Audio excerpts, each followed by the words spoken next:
Impact Range battery, bagong bili lang ni customer, isang buwan pa lang, mahina na at mabilis malubat kasi nga ito ang ayan, mayroon sa ating pinadala na battery ng Impact Range.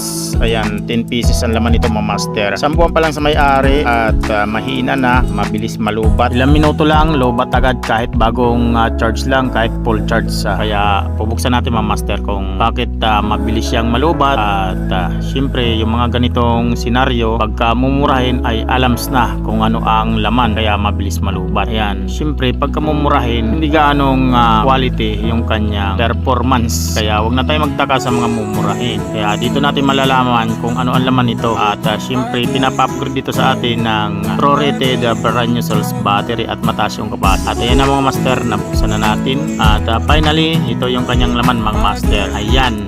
Oh, may 5 bakanti. Ayan. So 5 lang yung laman. So akala 10 pieces ang laman, sabi ng may-ari. Kaya mabilis talaga malubat. Tapos yung kanyang battery, syempre generic pa. Kaya sa susunod natin mga upload, mga master, abangan, papalitan natin to ng bagong battery. Syempre yung True rated at mas mataas yung capacity para mas matagal malubat.